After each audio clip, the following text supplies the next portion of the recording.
کا جواب نہیں آیا. گڈ. کبھی بھی اپنی زندگی میں بیٹو آپ نے شرمانا نہیں ہے، جھجکنا نہیں ہے. جو بچے شرما جائیں گے، جھجک جائیں گے، وہ زندگی میں پیچھے رہ جائیں گے. آپ نے اپنے حصے کے لیے، اپنے حق کے لیے بالکل لڑنا ہے. اور یہ لڑنا آپ نے گھر جا کے نہیں لڑنا، آپ نے اپنے حق کے لیے لڑنا ہے. اور لڑنے کا سب سے بہترین طریقہ یہ ہے کہ آپ زیادہ سے زیادہ محنت کریں، اپنے اساتذہ کی باتوں پہ عمل کریں، جو سبق وہ آپ کو دیں اس کو یاد کریں، اور اپنے ماں باپ کا حکم مانیں. پھر آپ پڑھ لکھ کے اپنی قوم کا سرمایہ بنیں، ڈاکٹر بنیں، انجینئر بنیں، سائنٹسٹ بنیں، وکیل بنیں، پولیس آفیسر بنیں، کسٹم میں جائیں، انٹیلیجنس میں جائیں، ایئر فورس میں جائیں، نیوی میں جائیں، اس کے علاوہ آئی ٹی میں جائیں، کمپیوٹر میں جائیں، میتھمیٹکس میں جائیں، انگلش میں جائیں. اور یہ دنیا بڑی وسیع ہے بیٹا، اور اس کے لیے آپ نے کوشش کرنی ہے. جو لوگ کوشش کریں گے وہ بن جائیں گے، جو کوشش نہیں کریں گے وہ نہیں بنیں گے. اور ان سب کے لیے ضروری ہے آپ اپنی جو مائیں بیٹھی ہوئی ہیں ان کا کردار. میری ماں ان پڑھ تھیں، لیکن اس کے باوجود ہمیں وہ شام کو ڈنڈا لے کے بٹھا لیا کرتی تھیں، آئیں سارے بیٹھ کے پڑھیں. تو میں سمجھتا ہوں کہ بچوں کی جو کردار سازی ہے، تعمیر ہے، اس میں ماں باپ کا اور اسپیشلی ماں کا بہت زیادہ رول ہوتا ہے. اور ایک ماں اسی طرح وقت اپنے بچوں کی اچھی تربیت کر سکتی ہے جب وہ خود دلچسپی لے رہی ہو. یہ ضروری نہیں ہے کہ ماں پڑھی لکھی ہو، بہت زیادہ پڑھی لکھی ہو تو پھر ہی ہے. آج کل تو ویسے ساری مائیں پڑھی لکھی ہیں الحمدللہ، لیکن یہ آپ نے ذمہ داری رکھنی ہے. بالکل اس کو ایویں نہیں لینا کہ چلیں کوئی نہیں پڑھ جائیں گے، اس طرح نہیں پڑھتے. بالکل ڈنڈا لے کے بچیوں اور بچوں کو ایک جیسا پڑھانا ہے آپ نے. یہ نہ ہو کہ بیٹا جو ہے وہ میٹرک کرنے کے بعد آپ اس کو باہر بھیج دیں اور بیٹی کو ایم بی بی ایس کروانا چلے جائیں. نہیں، جتنی امپورٹنٹ بیٹی کی ایجوکیشن ہے اتنی ہی امپورٹنٹ آپ کے بیٹے کی ایجوکیشن ہے. اور یہ ضروری ہے کہ آپ اپنے بچوں کو لازمی پڑھائیں. اس کے لیے آپ کا اس پہ فوکس کرنا بہت ضروری ہے. اور بچوں کے لیے یہ ضروری ہے کہ آپ اپنے جو ٹیچر ہیں ان کی باتیں مانیں، اپنا ہر سبق یاد کریں، ہر کلاس میں فرسٹ آئیں، ہر کلاس میں اچھے نمبر لیں، اور اپنا اسکول اور اپنا کالج، اپنی یونیورسٹی ٹاپ کریں. اور پھر جہاں آپ جائیں گے نا انشاءاللہ تعالیٰ کامیابی آپ کے قدم چومیں گے.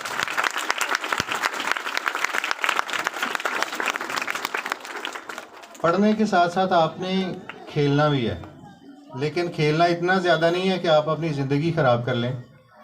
کھیلنا بہت ضروری ہوتا ہے. ایک طاقتور اور اچھے جسم کے لیے کھیل بہت ضروری ہیں. میں سمجھتا ہوں کہ کھیل اتنا ہی ضروری ہے جتنا انسان کھانا کھا لے. ابھی میں جب یہاں پہ پرائمری اسکول میں پنوال پڑھتا تھا، اس کے بعد پھر ہمیں بتانے والا کوئی نہیں تھا کہ آپ نے کہاں ایڈمیشن لینا ہے. لڑکے گئے مراکی وال تو میں بھی مراکی وال چلا گیا. وہاں پہ چھٹی کا ٹیسٹ ہوا، پاس ہو گئے، چھٹی میں بیٹھ گئے. پھر جب میٹرک کر لیا تو پھر یہ بھی نہیں پتا تھا، بتانے والا کوئی نہیں تھا کہ کالج کون سے کالج میں ایڈمیشن لینا ہے. لڑکے اسلامیہ کالج گئے تو میں بھی اسلامیہ کالج چلا گیا، وہاں پہ جا کے ایڈمیشن لے لیا. پھر یہ نہیں پتا تھا کہ کون کون سے سبجیکٹ رکھنے ہیں. یہ بڑا ضروری ہوتا ہے کالج میں جا کے یا 9th میں جا کے، خاص طور پہ بچوں کے لیے اور بچیوں کے لیے. بعض بچے ہوتے ہیں جن کو جو 50% مارکس لیتے ہیں لیکن وہ رکھ لیتے ہیں میڈیکل. وہ خود بھی فیل ہوتے ہیں اور ٹیچروں کو بھی پریشان کرتے ہیں، گھر والوں کو بھی پریشان کرتے ہیں. ٹیوشنیں پڑھ پڑھ کے بیڑا گرک کر لیتے ہیں اور پڑھائی کچھ نہیں ہوتی، پاس نہیں ہوتے. اس لیے آپ نے جب 9th میں جانا ہے تو یہ ٹیچرز کا فرض بنتا ہے اپنے بچوں کو جو ہے نا وہ کاؤنسلنگ کریں کہ آپ نے کون سے سبجیکٹ رکھنے ہیں. ان کے ماں باپ کو بلائیں، بچوں کو بلائیں، جس میں ان کی دلچسپی ہے اس میں لے کے جائیں ان کو. اس کے بعد آپ نے اپنے جو سبجیکٹ ہیں کالج میں وہ بہترین رکھنے ہیں اپنی طبیعت کے مطابق. آرٹس کو بہت برا سبجیکٹ نہیں ہے، سارے لوگ ڈاکٹر نہیں بن جاتے، سارے سائنسدان نہیں بن جاتے. میں نے سائنس رکھی تھی، میں ایف ایس سی میں جا کے کیمسٹری میں فیل ہو گیا، میری کمپارٹ آ گئی. تو 1 سال میرا ضائع ہو گیا، جس کی وجہ سے پھر میں نے بعد میں گریجویشن کی، بی اے کیا اور لاء کیا. لاء کے دوران ہی میں پولیس میں آ گیا، مقابلے کا امتحان دیا میں نے. تو اللہ کا شکر ہے، یہ سب میرے ماں اور میرے باپ کی محنت ہے اور رسول اللہ صلی اللہ علیہ وآلہ وسلم کی مہربانی، نظر کرم سے اور اللہ کے فضل سے ہے یہ سارا کچھ کہ میں آج یہاں پہ ہوں. جب ہم نے اس کا ایگزام دیا تھا تو ہم تقریباً 10,000 لوگ تھے جو پورے پنجاب سے آئے تھے، لیکن جن لوگوں نے ریٹن ٹیسٹ پاس کیا وہ 750 لوگ تھے۔ اس کے بعد پھر جب ہمارا انٹرویو ہوا تو 550 لوگ رہ گئے۔ 550 میں سے ہم 298 لوگ بھرتی ہوئے پورے پنجاب میں سے۔ تو میں سمجھتا ہوں یہ ہمارے علاقے کے لیے بھی یہ ایک بڑے نام کی بات تھی کہ اس علاقے کا ایک نوجوان پولیس انسپکٹر بن گیا۔ آج میں ڈی ایس پی ہوں۔ اللہ کے فضل و کرم سے جدھر لگتے ہیں تو لوگوں کو پتہ ہوتا ہے کہ یہاں پنوال کا ایک لڑکا جو ہے وہ، اب تو میں لڑکا نہیں رہا، اب تو بڑا ہو گیا ہوں، مطلب ڈی ایس پی ہوں۔ کل کو اللہ تعالیٰ کرم کرے گا تو میں ایس پی بنوں گا۔ آپ میری جتنی بھی بیٹیاں یہاں بیٹھی ہوئی ہیں، آپ نے یہ مجھ سے وعدہ کرنا ہے، اور یہاں پہ جو دائیں طرف میرے بیٹے بیٹھے ہوئے ہیں، آپ نے بھی مجھ سے وعدہ کرنا ہے کہ آپ اپنے ماں باپ کا کہنا بھی مانو گے اور بھرپور محنت کر کے اپنا مقام بناؤ گے۔ وعدہ کرتے ہو؟ جو وعدہ کرتے ہیں وہ ہاتھ اٹھائیں۔ شاباش، ویری گڈ۔ لڑکیوں نے زیادہ ہاتھ اٹھائے ہیں۔ شاباش، ویل ڈن۔ نیچے کر دیں۔ اب یہ فرض آپ ماؤں کا بنتا ہے، ٹیچرز کا بنتا ہے، اور زیادہ ٹیچرز کا بنتا ہے کہ وہ آپ کو پالش کریں، بچوں کو صحیح پڑھائیں اور آپ اپنا مقام حاصل کریں۔ اور ماؤں کا اس لیے زیادہ بنتا ہے کیونکہ میں سیالکوٹ کا رہنے والا ہوں۔ میں نے دیکھا ہے کہ ہمارے سیالکوٹ کے بہت کم لوگ آفیسر ہیں۔ اس کی وجہ یہ ہے کہ ہمارے بچوں کو جو میٹرک فیل ہوتا ہے یا تھوڑا سا پڑھتا ہے بچہ، اس کو ہم باہر بھیج دیتے ہیں پیسوں کے لیے، کہ جو ہمارے ہمسائے ہیں ان کی تو کوٹھی بنی ہوئی ہے، ہمارے گھر چھوٹے ہیں یا ٹھیک نہیں ہے، تو چلو اس کو باہر بھیج دیتے ہیں۔ باہر جا کے جو حال ہوتا ہے ان بچوں کا وہ مجھے پتہ ہے، میں باہر جا کے دیکھا ہے۔ اس لیے اپنے بچوں کو باہر بھجوانے کی بجائے یہاں پڑھائیں، اور پڑھانے کے لیے ماں کا ایک کھڑا ہونا، سٹینڈ لینا بہت ضروری ہے۔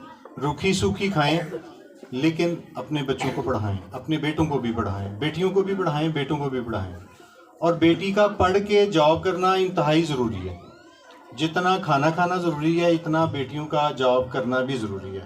اس کی وجہ یہ ہے جب بچوں کی شادیاں ہو جاتی ہیں تو یہ کم از کم انڈیپینڈنٹ ہوتی ہیں۔ اپنا جو سسرال والے میں زیادہ کاموں کا جھگڑا ہوتا ہے نا، یا میری کئی بہنیں اور بیٹیاں بیٹھی ہیں جو ابھی بھی اپنی ساسوں سے لڑ کے آئی ہوئی ہیں، تو وہ یہی ہے کہ آپ کام کریں، بینک میں کام کریں، ٹیچر بنیں، 2,000 کی نوکرانی رکھ لیں، کام 2-4 کروائے، اللہ اللہ خیر صلاح، 5-4 ہزار اماں کو دے دیے، 5-4 ہزار ابے کو دے دیے، سارے خوش، خود بھی بندے کی زندگی جو ہے نا وہ آرام دہ رہتی ہے۔ اس لیے آپ نے، اور اپنے بیٹیوں کو آپ نے یہ جو دنیاوی تعلیم ہے اس کے ساتھ ساتھ دین کی تعلیم بھی دینی ہے۔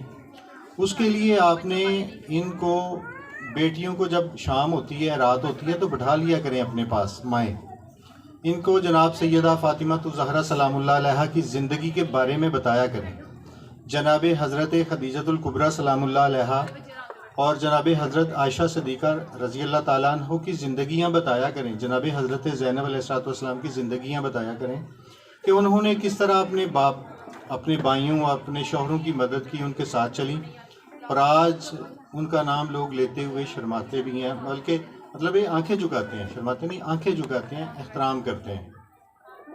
تو یہ آپ نے یہ کرنا ہے لازمی۔ اور بیٹوں کو بھی آپ جب شام ہوتی ہے ان کو بھی ساتھ بٹھایا کریں، تو ان کو بھی جناب حضرت محمد مصطفیٰ صلی اللہ علیہ وآلہ وسلم کی زندگی اور حیات طیبہ کے بارے میں بتایا کریں، کس طرح حضرت علی علیہ السلام، جن کو باب العلم کہا جاتا ہے، انہوں نے علم حاصل کیا کہاں سے؟ رسول اللہ صلی اللہ علیہ وآلہ وسلم سے۔ انہوں نے کتنی مشقت سے اپنی زندگی گزاری۔ کام تو ساری دنیا میں ہو سکتے تھے، حضرت علی جو چاہتے کر سکتے تھے، بڑے بڑے امیر بھی ہو سکتے تھے، بڑے بڑے محل بھی بنا سکتے تھے، لیکن انہوں نے علم پہ توجہ دی، اور صحابہ کرام ان کے بچوں کو انہوں نے تعلیم و تربیت دی۔ جب نبی پاک صلی اللہ علیہ وسلم نے ایک جنگ میں، آپ نے پڑھا ہوگا ہماری بیٹیوں نے، کہ قیدی آئے تو آپ نے فرمایا ہاں ٹھیک ہے ان کو چھوڑ دیں گے، ہمارے جو ان پڑھ لوگ ہیں ان کو لکھنا اور پڑھنا سکھا دیں۔ پتہ ہے نا سب کو؟ کس کس کو پتہ ہے؟ ہاتھ کھڑا کرے۔ گڈ، شاباش شاباش۔ تو اس لیے آپ نے پڑھنا بہت ضروری ہے۔ جو پڑھے گا وہ افسر بھی بن جائے گا، وہ سائنسدان بھی بن جائے گا، ڈاکٹر بھی بن جائے گا، انجینئر بھی بن جائے گا۔ جو نہیں نہ پڑھے گا وہ چاچا بلا بن جائے گا۔ یہ ٹھیک ہے نا؟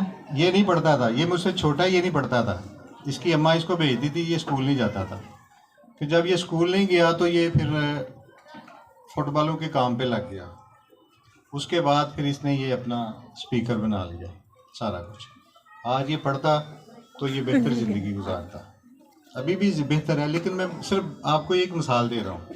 اس کی میں تضحیق یا انسلٹ نہیں کر رہا. میں صرف یہ بتانا چاہتا ہوں کہ جو نہیں پڑھیں گے وہ پھر گدھا گاڑی چلائیں گے، مزدوری کریں گے، مستریوں کے پیچھے کام کریں گے. اور جو پڑھیں گے وہ میرے جیسے افسر بھی بن سکتے ہیں، مجھ سے بڑے افسر بھی بن سکتے ہیں. تو آپ نے وعدہ کرنا ہے آج کہ آپ پڑھیں گے، سخت محنت کریں گے. اور میری بیٹیاں جو مائیں بیٹھی ہوئی ہیں، آپ اپنی یہ چھوڑ دیں اس بات کو، ضد کو کہ میری ساس یہ کہتی ہے، میرا سسر یہ کہتا ہے، میری جٹھانی یہ کہتی ہے، میرا دیور یہ کہتا ہے. کچھ کوئی نہیں کہتا. کوئی کہتے ہیں نا ساڈا نک نہیں رہندا، نک کسی کا بھی نہیں اترا کبھی بھی. آپ اپنی ضد بنا لیں، بچوں کو پڑھانا ہے ہم نے، اور بچوں کو پڑھا کے چھوڑیں. جب بچے پڑھ جاتے ہیں نا تو پھر ماں کو اور باپ کو سلام ہوتا ہے. یہ چاچے شاچے ہر چیز بھول جاتی ہے. دکھ بندے کو بھول جاتے ہیں، پریشانیاں جو بھوک بندے نے کاٹی ہوتی ہے وہ بھی بھول جاتی ہے انسان کو. کامیابی سامنے ہوتی ہے، پھر لوگ عزت کرتے ہیں، سلامیں کرتے ہیں. تو کون کون ماں چاہتی ہے کہ اس کے بچے پڑھیں؟ ہاتھ کھڑا کریں. Very good. بس آپ نے آج سے نا اس کو اپنی انا کا مسئلہ بنا لینا کہ میں نے اپنے بچوں کو روکھی سوکھی کھا لیں گے لیکن بچوں کو صحیح پڑھائیں گے. میں انہی الفاظ کے ساتھ، چونکہ میں نے جانا ہے ایک شہید کے گھر میں جانا ہے، تو اس لیے میں بار بار فون بھی دیکھ رہا ہوں، فون آ رہے ہیں. اللہ تعالیٰ آپ سب کا حامی و ناصر ہو. پاکستان